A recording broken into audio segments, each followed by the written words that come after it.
আজকের আলোচনায় আমরা আলোচনা করব শ্রী চৈতন্য মহাপ্রভুর অন্তর্ধান রহস্য নিয়ে। এটাকে রাজনৈতিক কূটনৈতিক বিশ্লেষণ করব।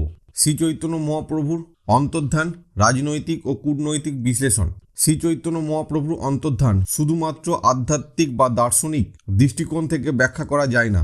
এটি রাজনৈতিক ও কূটনৈতিক দৃষ্টিভঙ্গি থেকেও বিশ্লেষণের দাবি রাখে। তার সময়কালে ছিল সামাজিক ও ধর্মীয় আন্দোলনের এক উতাল পর্ব, যখন বিভিন্ন রাজনৈতিক শক্তি, ধর্মীয় গোষ্ঠী ও অভিজাত সমাজের স্বার্থ জড়িত ছিল। ফলে তার আকস্মিক অন্তর্ধান শুধু এক অলৌকিক ঘটনা নয়, বরং রাজনৈতিক কূটকৌশলের অংশ হওয়ার সম্ভাবনাও উড়িয়ে দেওয়া যায় না। রাজনৈতিক পরিস্থিতি ও শ্রী চৈতন্য মহাপ্রভুর আন্দোলন। শ্রী চৈতন্য মহাপ্রভুর জন্ম হয়েছিল এমন এক সময়ে যখন ভারতবর্ষ রাজনৈতিকভাবে টুকরো টুকরো ছিল। বাংলায় গৌড়ের সুলতানদের শাসন ছিল এবং তারা হিন্দু সম্প্রদায়ের প্রতি বিভিন্ন রকমের বৈষম্যমূলক আচরণ করত।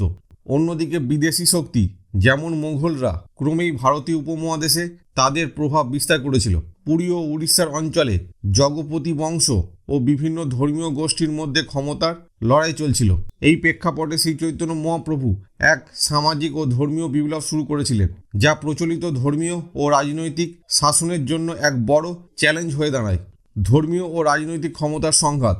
শ্রী চৈতন্য মহাপ্রভুর প্রচারিত বৈষ্ণব ভাবধারা এবং তার ভক্তি আন্দোলন একটি জনপ্রিয় আন্দোলন হিসেবে গড়ে উঠেছিল। ব্রাহ্মণ্যবাদী সমাজ তখনকার দিনে প্রচলিত জাতিভেদ প্রথা এবং রীতিনীতি মেনে চলত, যেখানে উচ্চ বর্ণের অধিকার ছিল বেশি। চৈতন্যদেব নিম্ন বর্ণের মানুষদেরও ঈশ্বর ভক্তির সমান অধিকার দিয়েছিলেন, যা সমাজের উচ্চ বর্ণের জন্য একটি বড় চ্যালেঞ্জ হয়ে উঠেছিল।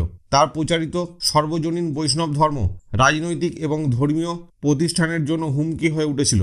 এই কারণে তার কম বর্ধমান জনপ্রিয়তা অনেক শক্তিশালী ব্যক্তির স্বার্থে আঘাত করেছিল, বিশেষ করে সেই সময় পুরোহিত ও রাজনৈতিক নেতা, যারা প্রচলিত ব্যবস্থার মাধ্যমে নিজেদের ক্ষমতা ধরে রাখতে চেয়েছিল। শ্রী চৈতন্যের অন্তর্ধান ষড়যন্ত্র নাকি অলৌকিকতা? ষড়যন্ত্রমূলক হত্যার সম্ভাবনা। শ্রী চৈতন্য মহাপ্রভু হঠাৎ অন্তর্ধান অনেক প্রশ্নের জন্ম দেয়। অন্তর্ধানের প্রকৃতি সন্দেহজনক। সাধারণত এক মহান ধর্মগুরু বা সমাজ সংস্কারকের মৃত্যু হলে তার শবদেহনীয় বিশেষ আনুষ্ঠানিকতা হয়, কিন্তু শ্রী চৈতন্য দেবের ক্ষেত্রে কোনো দেহ পাওয়া যায়নি, যা রহস্যজনক।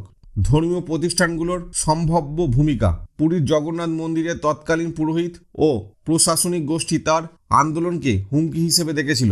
অনেক ঐতিহাসিক মনে করেন তাকে চুপ করিয়ে দেওয়ার জন্য একটি গোপন পরিকল্পনা করা হয়েছিল।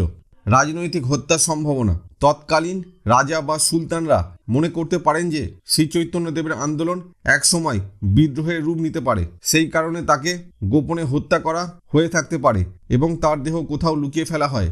স্বেচ্ছা মৃত্যু ও গোপন প্রস্থান। অন্য এক দৃষ্টিকোণ থেকে দেখা যায় শ্রী চৈতন্য মহাপ্রভু হয়তো নিজেই আত্মগোপন করেছিলেন বা নির্দিষ্ট কিছু কারণে নিজের অস্তিত্ব মুছে ফেলেছিলেন। আধ্যাত্মিক শিখরে পৌঁছানোর পর গৃহত্যাগ। অনেক সাধু সন্তরা যখন তাদের সাধনা চূড়ান্ত স্তরে পৌঁছান, তখন তারা নিস্তব্ধে পার্থিব জীবন থেকে বিদায় নেন। চৈতন্য মহাপ্রভু হয়তো এমন কোনো সিদ্ধান্ত নিয়ে নির্জনতা বেছে নিয়েছিলেন।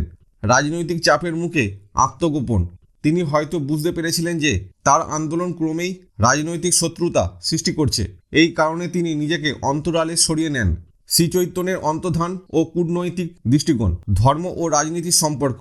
যে সময় শ্রী চৈতন্যদেব তার ধর্মীয় আন্দোলন পরিচালনা করেছিলেন, তখন ধর্ম ও রাজনীতি একে অপরের সঙ্গে ওতপ্রোতভাবে জড়িত ছিল।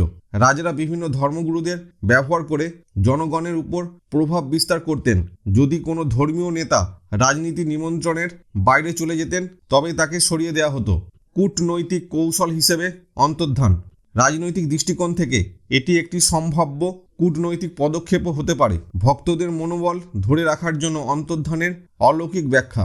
যদি চৈতন্যদেব প্রকৃতপক্ষে গোপন রাজনৈতিক কারণে হত্যা হয়ে থাকেন, তবে তার অনুসারীরা বিদ্রোহ করতে পারতেন। এই কারণে তার অন্তর্ধানকে অলৌকিক লীলা হিসেবে প্রতিষ্ঠিত করা হয়েছিল।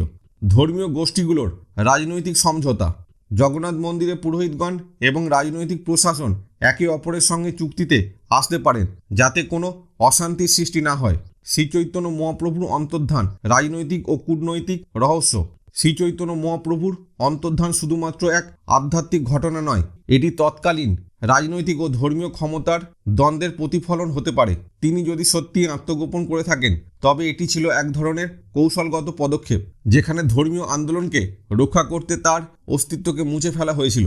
যদি তাকে ষড়যন্ত্র করে হত্যা করা হয়ে থাকে তবে এটি ছিল তৎকালীন ক্ষমতাশালীদের পরিকল্পিত সিদ্ধান্ত, যাতে সামাজিক ও রাজনৈতিক সম্পর্ক বজায় থাকে। যদি এটি একটি কূটনৈতিক সমঝোতার ফল হয় তবে তা ছিল ধর্ম ও রাষ্ট্রের মধ্যে ক্ষমতার সমন্বয়, যেখানে এক অলৌকিক ঘটনার মাধ্যমে জনগণকে শান্ত রাখা হয়েছিল। এই কারণে শ্রীচৈতন্য মহাপ্রভুর অন্তর্ধান কেবলমাত্র এক ধর্মীয় কাহিনী নয়, এটি ভারতীয় ইতিহাসের এক চরম রাজনৈতিক ও কূটনৈতিক সমস্যা। আজকের আলোচনা এখানেই শেষ হলো।